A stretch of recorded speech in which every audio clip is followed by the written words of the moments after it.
All right, so we're going to take a look at this HP Omen 45L GT22-3090. I picked this up over at Micro Center where I took a trip to a grand opening in Santa Clara, and it's got the 285K Core Ultra in it, and it has a 5090 in it, believe it or not. Let's take a look at this and crack it open and see what we got. Explains why the box was so big. It's double boxed.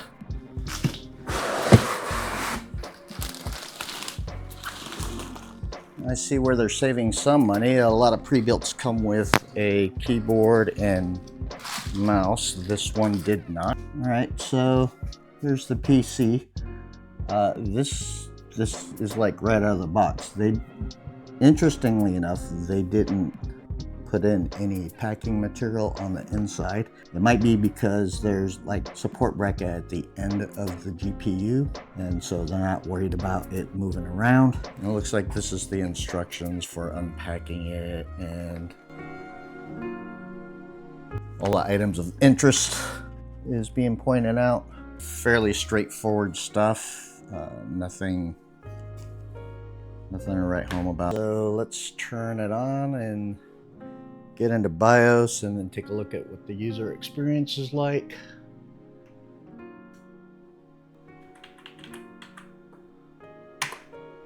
I don't know why they're doing this fadey looking thing. That makes no sense, but okay. In the advanced feature, we're in the overclocking area, and here we got the memory profile. It's in default profile, which means that it would probably default to its base clock speed, which would be 4800. HP XMP profile is what we want. And there's the 5600 frequency. All right, yeah, we don't need to really touch anything else. So let's get out of here. All right, I'll be right back when we boot in. All right, so there's our CPU. The Core Ultra 9 285K from Intel. There's our 64 gigs of memory. We already changed it in the BIOS to the 5600 from the 4800. Looks like it's a Western Digital SN5000S 2TB drive. And there's our RTX 5090. Oh no, it has McAfee on it. That's pure bloatware right there. And it looks like some HP bloatware, and the rest is fine. It's Windows 11 Pro. Baseboard is an HP 8D2C. There's the BIOS version as of December of 2024. All right, you guys don't need to see this. I'm just gonna do some updates and stuff, and then we're gonna get out of here and start messing around with the hardware. All right, so let's open this up. And right here, and I'll probably show a picture of it, is a release button. It says internal access on it. So if you push that down, it pulls right out. And it kind of hangs there. It's got like on a little rail. So, you know, you don't have to worry too much about dropping it down. The top panel will come right off. So this is a pretty tall PC, as you can tell from the forward view of the PC. And so the front IO ports and the power button is at the top. It looks like this top panel comes right off. Yep. And this is plastic. It's got pretty good porosity on it, so that's good for exhaust. Right here looks like the AIO with the radiator and everything. It looks like it's a containment case. And there were no stickers really on this case as far as giving you helpful hints, but probably some of that stuff is in that little instruction booklet. It's another release button. So that's kind of nice. That's not a bad design. I kind of like that. The cable management leaves something to be desired, but yeah. So let's take a look at the inside of the hardware. All right, so let's take the power off on the GPU. which looks pretty secure, and it powered on just fine. This looks like the support bracket. Looks like it just unscrews right here, and these 4 screws, and then there's 3 more screws right here. So let's take those off. I guess you don't really need them to be too big or thick to secure right here, especially if you got 4. Okay. Yeah, it comes right off. A little QR code there.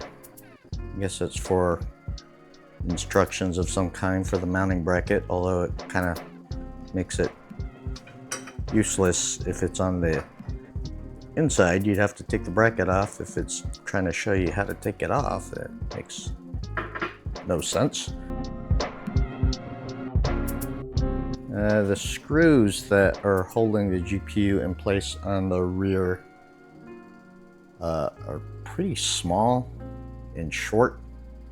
Not sure I like that. These kind of screws are easy to lose. All right.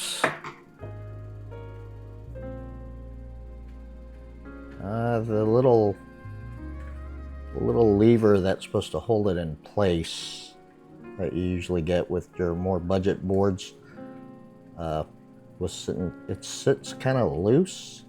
It doesn't even feel like it's securing.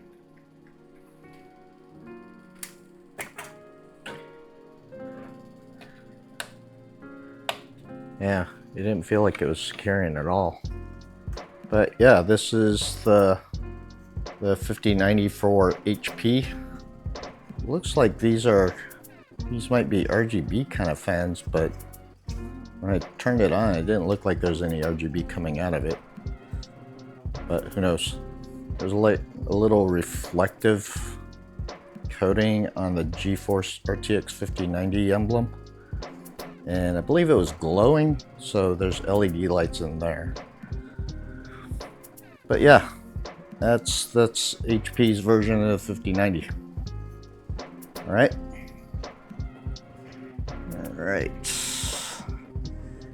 You got 4 sticks of RAM here, which isn't really ideal for overall system performance.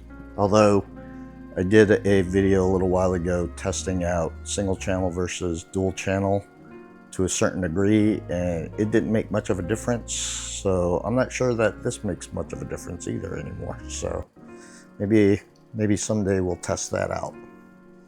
Let me know in the comments if you want me to test something like that out. And these are the Kingston Fury Beast cards, 5600 megahertz or 5600 megatransfers, as you will. So I don't know if the camera's gonna catch this, but you see that 6000 right there? This might be 6000 megahertz sticks.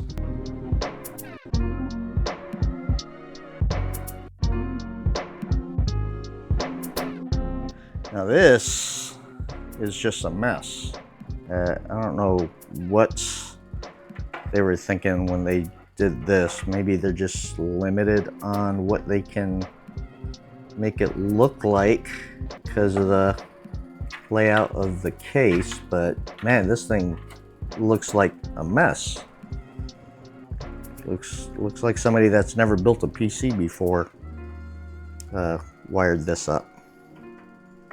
So that's sad. Not sure if the camera's gonna pick it up, but this is a Western Digital SN5000S. All right, let's check the cables, make sure everything's snug.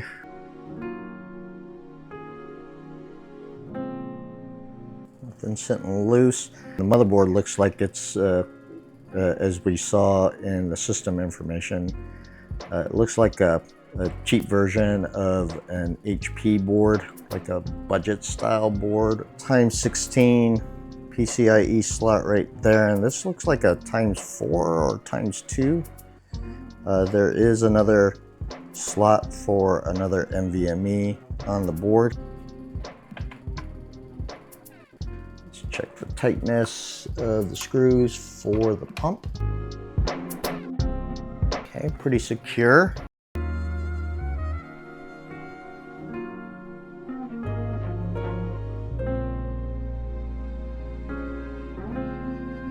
It's a little on the thin side, thermal paste.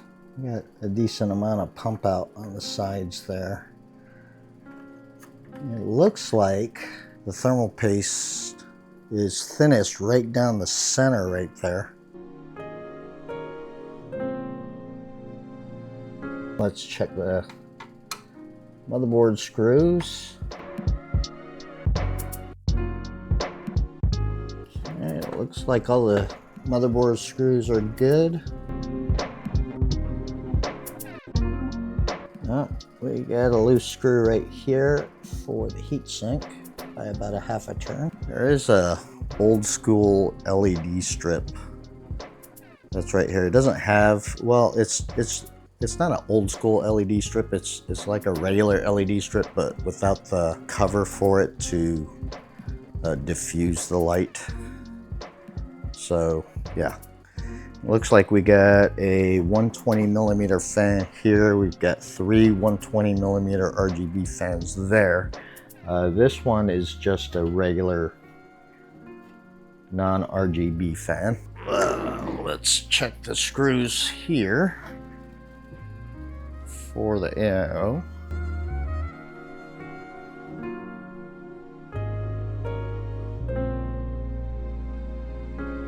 All right. Everything's secure there. Good job, HP, so far with all the screws. I am quite disappointed in the horror that is the cable management in the back. So it looks like there's a hub here. They should have chopped this. Okay. Just kind of a flexible piece of plastic right here for cable management that is next to non-existent. Zip ties. Yeah, they got zip ties everywhere. I don't know why they're using these things. So looks like there's a couple of spots for SATA SSDs right there. Okay, they just pop right out. It looks like a holding bracket for the power supply, which we're going to take a look at here shortly. It looks like it's a non-modular power supply. From what I can see right here. And there's a couple of HDD sleds right here. So they give you a little bit to do some upgrades with. All right, well, let's take a look at the power supply, see what we got.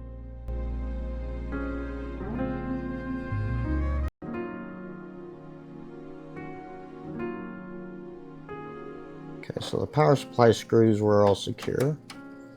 So they're almost batting 1,000 for the screws. All right, so yeah, definitely non-modular.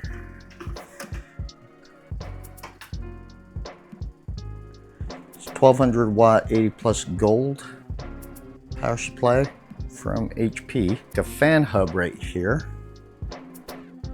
SATA power doesn't look like it's an RGB controller of any kind. Oh yeah, it is. They have a 4-pin 5-volt RGB. All right, so I forgot to do this. See if we can figure out a way to remove the AIO that's in here and this front pack. There's some screws right here.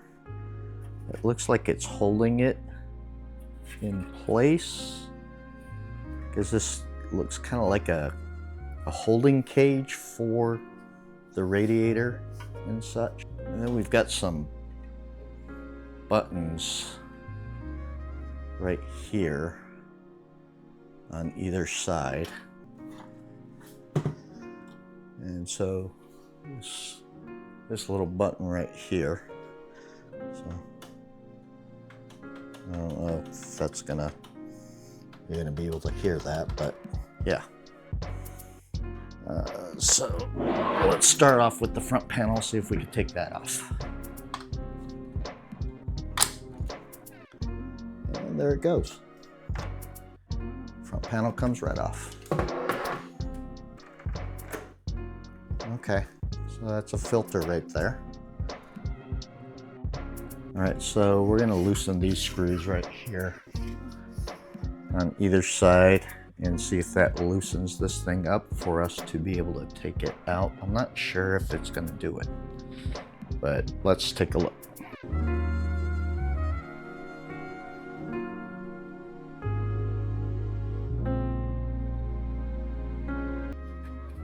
Now it's still solidly in there, but it looks like I need to take this panel off.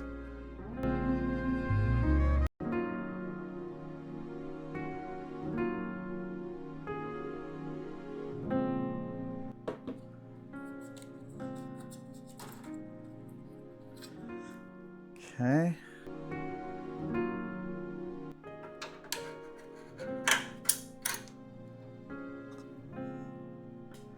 This is one of the tools I was talking about with like a really strong earth magnet.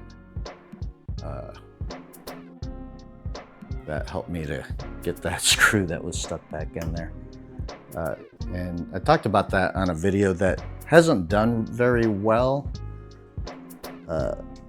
It's about PC tools that you can use that you might need or want.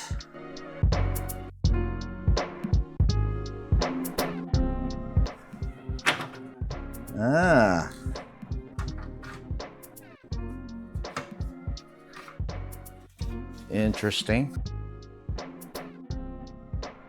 So looks like I've got a couple more screws on either side right here.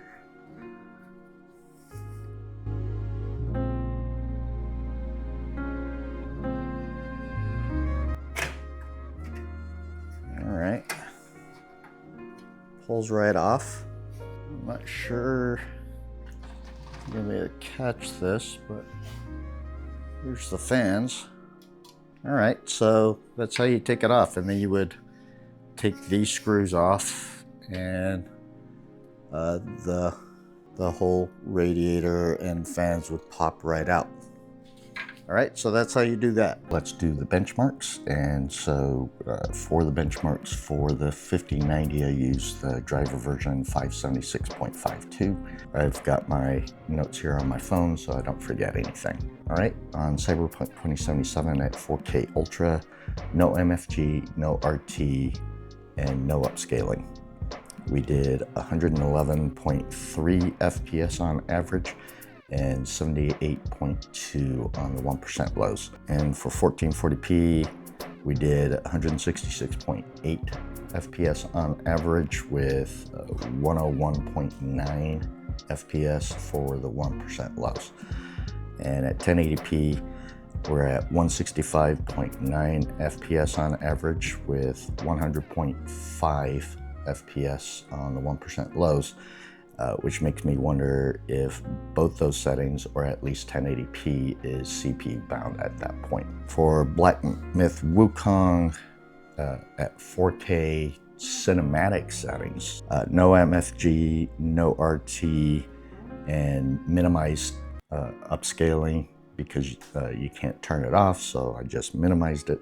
And so for 4K cinematic, we averaged 116.4 FPS with 1% lows at 91.1. 1440p, we did 130.1 average FPS with 1% lows at 83.8. 1080p, we did 140.1 average FPS with 1% lows at 82.1. Right, then we ran Furmark version 2.8.2.0, and at 4K, we did 237 FPS. We pulled 577 watts on that, and the top temperature for the GPU came out to be 70 C. At 1440p, we did 389 FPS, 575 watts, and top temperature of 71 C. At 1080p, we did 497 FPS, pulled 575 watts again, and top temperature at 72 C. The top VRAM temperature ended at 72C. We then ran Steel Nomad at 4K with a score of 14,182, which is the equivalent of 141.82 FPS. Then we ran Time Spy with an overall score at 35,586 with a GPU score of 45,317 and the CPU score at 16,054. The overall score ended up slightly below the average score for a setup like this with 285K and a 1590. So obviously there's some room for optimization and overclocking to get that score higher, but it was only slightly worse than average. So not a bad result without tweaking the settings. And then we did the Blender version 4.4.0. The GPU's high temperature ended at 58C, which is pretty good, and the top memory temperature for this run came out to be 70C. The monster score came out to be 7,335.1. Junk shop score ended at 30,895.9, and the classroom score ended at 3,674.3. The CPU test for Blender, the top power draw for that was 465 watts, and the top CPU temperature for that run was 88C. And the monster score came out to be 258.4. The junk shop score came out to be 146.8, and the classroom result came out to be 112.9. Then we ran Cinebench R23. The top power draw for the CPU was 465 watts with a top CPU temperature of 94C. On the multi-core score, we ended up with a score of 41,562, and on the single core score we ended with a score of 2370. Then we did a video export test. I used Shotcut. I used a 20-minute video and a 5-minute video.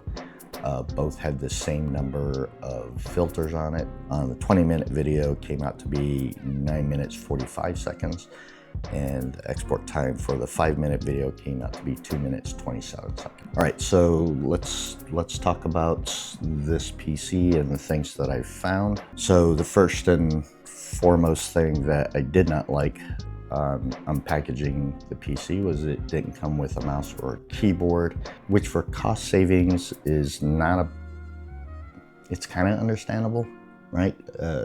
But at the same time, most pre-builts nowadays come with a keyboard and mouse, and it's not like HP doesn't make keyboards and mice for their PCs, so I don't know why they didn't include it. More importantly though, it didn't come with a power cable for the PC, which is just weird. I don't know if that was a one-off or if that's their go-to move for at least this particular PC. And if that is their go-to move, shame on you, HP, for not including a power cable, which is essential. And that can be a very frustrating customer experience unboxing the PC that they spent $3,500 to $5,000 on. The power supply, while we're on that subject, doesn't have a power switch of its own, which means that when you plug it in, you immediately see power to the system. There's a quick flash, and I'm not a big fan of that kind of thing. Personally, I'd rather be able to turn the power supply off, especially because I don't necessarily want to have to unplug my PC to make sure that there's no power to the system. Also, the screen, my monitor screen kept on going black once in a while, and at first I thought that was a driver issue for the 5090. It still might be a driver issue for the 5090, but once I swapped out the DisplayPort 2.1 cable with a HDMI 2.1 cable, it pretty much fixed that. I'm not really a fan of the height of this case because it takes up a lot of real estate on the desk.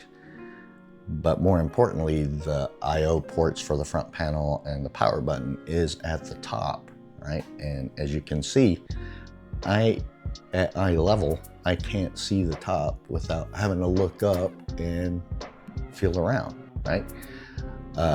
Which makes it more likely that this PC is going to sit on the ground for somebody, where there's very little room for intake on the bottom for the power supply. And if you've got carpet, it's definitely gonna block it off. They could put the IO, front IO right here with like pogo pin connections with the wiring right here. Would have been a better design. Going back to the BIOS was outdated by 6 months, which is a little bit long. I would have liked to seen it no more than a month or two old. Oh, also on the top panel, what I hated was there's no USB Type-C on the front panel ports. And that's because of, again, this motherboard being a budget board, does not have a USB Type-C header. Also, when you boot into the system and everything, it does have the McAfee software in it, and that is pure bloatware. It also comes with its normal HP bloatware, and so there's the help center for HP, and then there's the utility, the Omen utility software that comes loaded on it, which can do a lot of different things, including controlling your RGB. I wasn't a big fan of how it works, but if you are looking to control your RGB, you could go that route. I personally would suggest using something like OpenRGB or Signal RGB. There are no extra headers along the motherboard for fans or RGB that I could see. There is an extra M.2 slot. I'm not sure if it's a Gen 3 or Gen 4 slot. And then the heat sinks are kind of your bottom rung heat sinks for the VRM. And so it's a very budget oriented motherboard.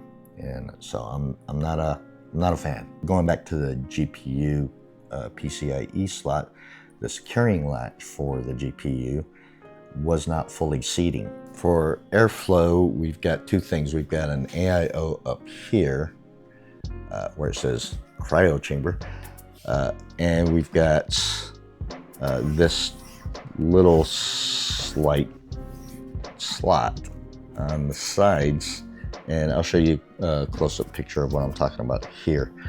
But yeah, they should have put a mesh front panel instead of glass. I think that would have been way better. It'll look just fine, and it would have provided a lot more airflow than these thin slots or openings. And the AIO sets separate up and above, which is an interesting design. It exchanges the heat, cools the liquid, and it comes back down without impacting the heat that's already in the case from the radiator. And so it reminds me, and I'm not sure if HP thought of this first or Deepcool thought of it first, but it reminds me of a PC case I saw at Computex. I didn't go myself, but I saw a review for it for the Deepcool CL46 case. But yeah, it's an interesting design. I'm not sure if it's gonna come in handy or how much it impacts case thermals, but it is an interesting design, and that's part of the reason why this PC case sits so high. HP, you need to either train your people better or hire new people that knows how to do cable management, because this presentation is unacceptable at the $3,000 plus range for a pre-built PC. Also on the back was a fan and RGB hub, which is nice, I guess, because you don't have a lot of headers. But the RGB headers on that hub were the 4-pin 5-volt kind. The most common components and fans that have RGB on it are the 3-pin 12-volt kind. And there's also a kind of like an aluminum skin on the back PCI slot. It's a thin aluminum skin, not dissimilar from the aluminum backplate that you can find on your more budget-oriented motherboards for the rear I/O. But anyways, in removing and replacing the GPU, it kind of caught a piece of that, and I'll show you a picture here where it kind of tore and curled a piece of that aluminum, which then got in the way of the I/O ports for the GPU, right? Where I couldn't plug in a DisplayPort cable or even an HDMI cable on that side of the GPU because of the way it curled down. And so when I removed the GPU to see what was happening, it doesn't even need to be in there. I don't even know why it was in there. Maybe it's a QA issue, maybe it's come standard with the PC. The backing on and framework of this case was perfectly fine without it. I mean, it's a thicker gauge steel, so it's not like it's going to get damaged or anything like that versus that aluminum. Moving to the rear I/O, the motherboard comes with a clear CMOS button near the top, and then right below that are 4 USB Type A 2.0 ports. Right underneath that, you've got a USB Type C 10 gigabits per second port, and then you got a Thunderbolt 4 port at 40 gigabits per second. Below that, you have 2 USB Type A 5 gigabits per second ports. Then you have the RJ45 LAN port that supports 2.5G, and you've got audio jacks right underneath that with no SPDIF. I bought this for $3,600 before tax at Micro Center, and it even offered me a 5% off deal, and I'll show that here in a second. And the deal was that I get 5% off the $3,600 if I got qualified for and signed up for a Micro Center credit card. But that Micro Center credit card is being carried by Wells Fargo, and I don't like Wells Fargo. Wells Fargo does a lot of shady things, and so not a big fan, and I was not willing to save a couple $100 tops and have to do business with someone like Wells Fargo. I looked into some similar builds, such as Alienware has one, an Area of 51 PC that's going for $5,400, which is way out of whack. And other places like Newegg had some with similar specs, but not quite the same, going from $4,700 and up. And those lower price ones from $4,700 to I think $4,800 were like refurbished PCs. And then on HP's site, they had this exact same model going for nearly $4,800, and then Amazon has it listed for $4,800. And even Micro Center, if you look on it now, I think it might show out of stock, but if you look on there now, I think it's going for like $4,500. And even if I built this as close as I could get, disregarding the fact that it's a budget motherboard and getting like a mid-tier board instead, that would be offset by only comparing it to a 10% above MSRP, so $2,200 before tax. For the 5090, which is impossible to do, but I wanted to kind of see how close the 3600 was. And so I built that out, and I'll show it here. And I think that came out to be nearly 3,900. And so, yeah, the 3600 isn't a bad deal. It's actually a pretty good price for a 5090 system. But would I recommend it? Sort of. I'm not a fan of the no keyboard, no mouse, and especially not a fan of the no power cable. But if you look at just the components and do a straight valuation, it's not a bad deal. And if it was like 3,300 to 3,400, I'd probably almost would recommend it. At 3,500 to 3,700, it's an okay buy, but only if you're willing to deal with all the stuff that I talked about along with it, right? And at 3,800 to 4K, I probably wouldn't recommend this PC at that price point, and at 4K and above, absolutely not. So if you're at 3,800 and above, I'd say maybe wait for the prices to come down later this year before you make a purchase, and maybe don't get the HP if you don't want to deal with all the things that I just talked about. What do you think?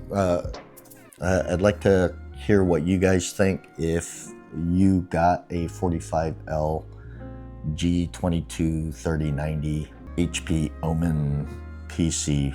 Wow, what a long name. And you love it or hate it or something in between, then write down in the comments for me and tell me what you think and why you think that. And if you've got a different version of a 45L, I'd like to hear from you guys. If you've got a different pre-built at the same price range, then I'd like to hear from you guys.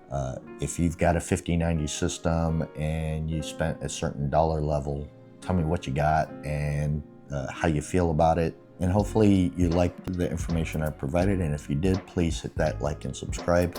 It does help the channel out a ton. And if you got any questions or comments, feel free to write them down. I'm more than happy to get back to you. Thanks for joining me, and I'll see you in the next one.